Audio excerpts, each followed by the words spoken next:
Hi guys, thanks for tuning into the channel today. I'm out today on my 2024 model Nmax 155 and I just thought I'd do a little bit of a mini review on the bike itself. Now I've had this bike now roughly 3 months and we'll just follow on here where I'm driving it along, riding it around town and a little bit out along the road, and I put a little bit over 500 kilometres on it, and I must admit it's been a delightful bike to own.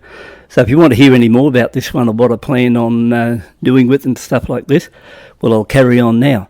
So overall, if you want to subscribe to the channel, please do, because I'm going to do some, like more detailed review rides and stuff like this on the bike.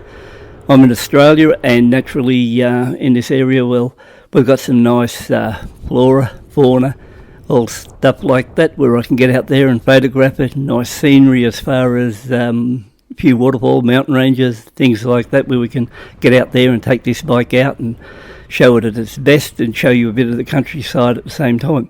So if that sort of stuff appeals to you, plus I'll probably pull up in different areas on some of the rides, and we'll pull over for a cup of coffee or something like that, which I've got my own assortment of coffee making equipment, and we can do a fireside cook along the road. So that's what I've got planned for the channel, and all on this little Nmax 155.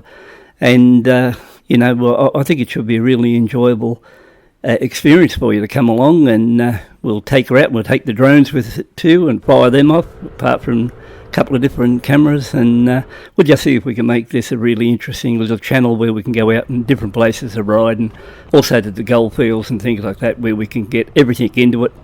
If you were to trout streams, the whole lot, I'll rip everything into it and we'll see how things go.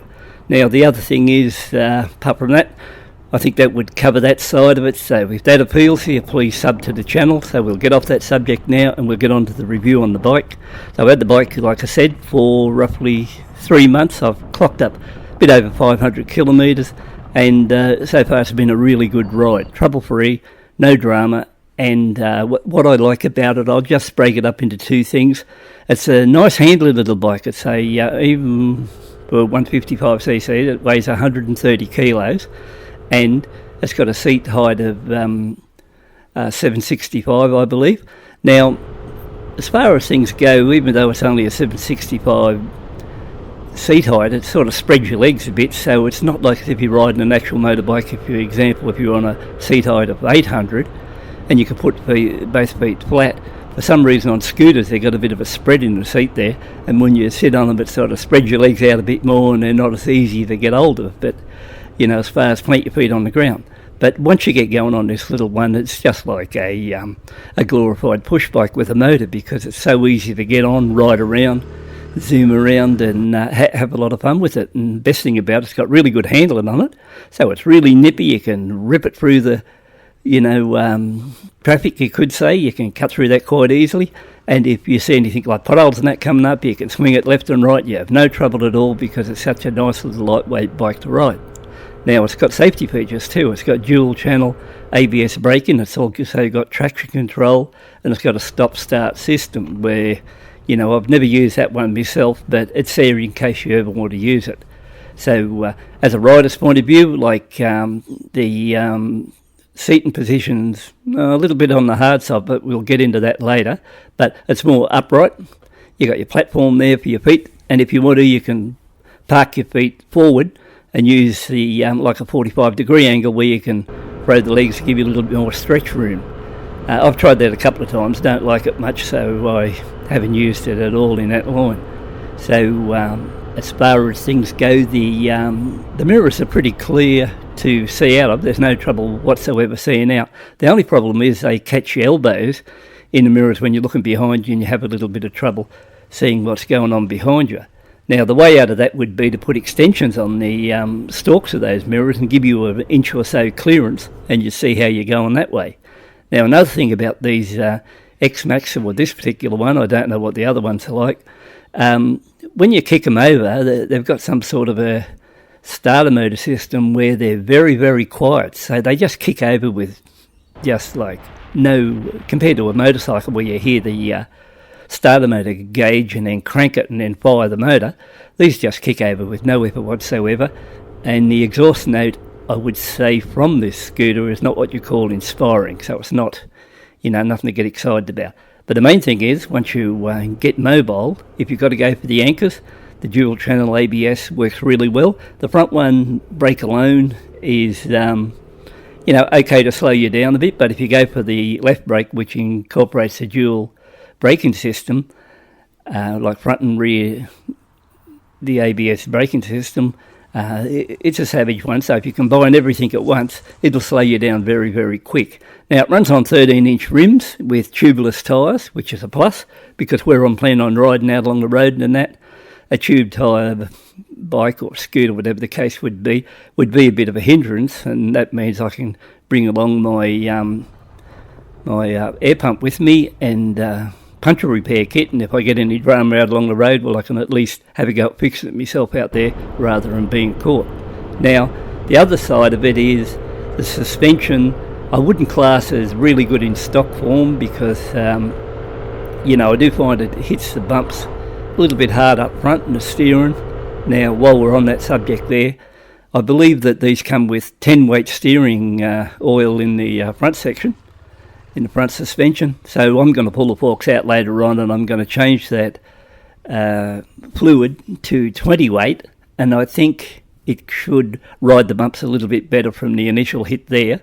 So I'm planning, that's going to be one mod. Now, another mod I'm planning on doing, I've already got rid of the factory shocks, which I didn't think they were much, and I did the modifications to another set of shocks I had, but they're working pretty good, and the bike sort of handles pretty well with that mod to those shocks. And the shocks only cost me $95, and I was just curious, could you improve over the stock for $95, which I did. So I was happy with that side there, but in the meantime I ordered a set of YSS rear shocks for it, which I'll be putting onto it. So that'll be mod number 2. And then number 3 will be, I've ordered a more touring type seat, because I do find that seat is a little bit hard on the bum, you could say, after you've been on a little while doing a little bit of a run. So they're the 3 areas I'm working on, like front suspension, rear suspension and seat. And I think it'll be ready then to tackle the great outdoors, you could say. I can get out there and give it a bit of a burst. Now, we'll talk about performance-wise. Performance-wise, out along the road, at the moment I only run it, say, anything up to 80. I might do the odd burst and take it to 90 for, 5 or 10 seconds, if that's the case, and then drop back to 80 again because I'm only running it in. I find that, I'm very surprised how well this little 155cc 15 horsepower bike goes. It is unreal for 130 kilos, how well it holds along, how it can push well into the wind with, not all that much acceleration. And I think, it's a very impressive little package for what you're getting. So I think as far as things go that way, the performance is adequate. It's very quick off the mark too. And I haven't been anywhere near full throttle or anything like that. I only use, 1/3 to half at the maximum. And I'm very happy with it there. So once it's running properly, I'll be able to get out there, and I don't think I'll have any trouble at all where I live, cruising around at 100 kilometres an hour on the back roads, and I plan on taking it out on some 200 or 300 kilometre runs. So that's the idea there. I filled up the tank going back a few days back, and the flashing light came on at 210 kilometres, and I think it'd be very close to the empty stage now, which would, the tank itself holds 7.1 litres, so that puts me at around about, I don't know, with bits left in it. I think it comes in at 1.7 litres. The fuel light starts flashing, and then after that it goes into a countdown. So I would say, from now on when I'm riding it, I'd be looking at going to a refill every 200 kilometres. So it'd be a good idea to set your trip meter. I don't think it's a good idea to ride the bikes if you've got a flashing fuel light or a countdown, because one thing that can happen with these bikes or scooters, whatever you're doing, if you ride them like that and all of a sudden run them out of petrol a couple of times, you may be lucky the first time, but you may not be lucky at all, and you may actually burn out your fuel pump because it overheats and gets hot, naturally, because it's usually sitting in the petrol and keeps cool. So that's one thing, and it's a good idea to try to avoid that problem. The other thing, number 4 would be actually not number 4. 2 things I'm going to fix straight off the bat. I'm going to buy one of those optional sort of extra foot, you'd call them, it fits on your side stand thing to give you a bit more planted, fittings, like when you put your side stand out. And, it'll give you a little bit more stability when you stop the bike and park it. And, you got no risk of it sort of tipping over.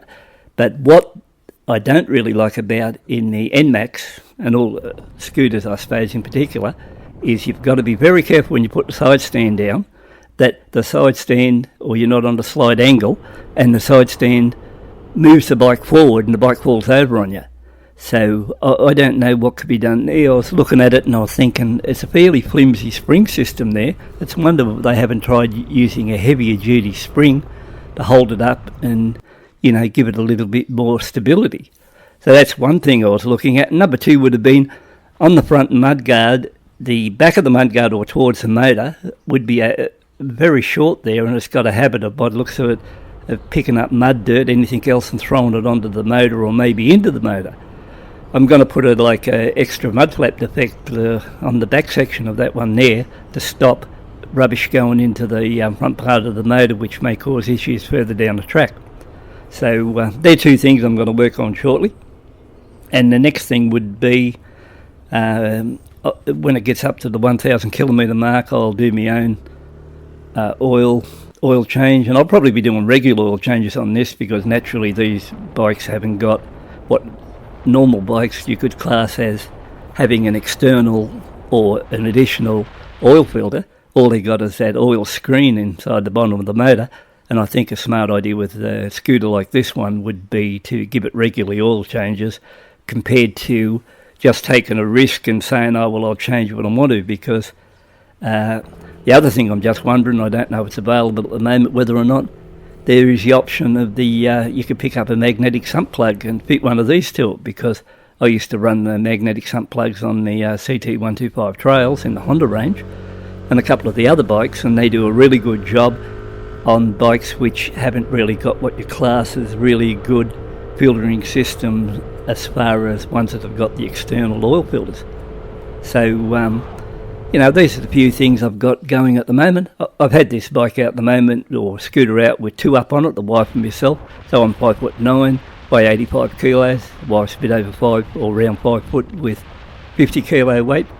I found that around here I could run along, around 80 kilometres an hour. So it done well in that line there. So, overall I'm very happy with the package. And here in Australia, these come in at $6,250 right away. And for that, you get a LED headlight. Not sure about the tail light, but I think the indicators are just bulb ones. The other thing I thought was pretty good too is the windscreen on these ones does a pretty good job at blocking wind hitting you in the face compared to actual motorbikes I've been on where you've had mini screens on them and they still hit you. So I've really been impressed in how it works in that line too. So between, the seat and position, the steering and wind protection, overall it's a really good little package, and I'm really enjoying my riding experience on the Nmax 155, so or Nmax 155, whatever you'd like to call it, or just call it the Nmax, and some people call it the Nmax version 2.2, or depends on what part of the world you're at, I suppose. But overall, everything's interesting. It's got not an easy to read display, so there's no problem there. Everything's sort of right in front of you, and overall, I think I've got a lot. I think I've covered everything I want to on the bike there now. And the storage space, I think it's 23.5 litres under the seat.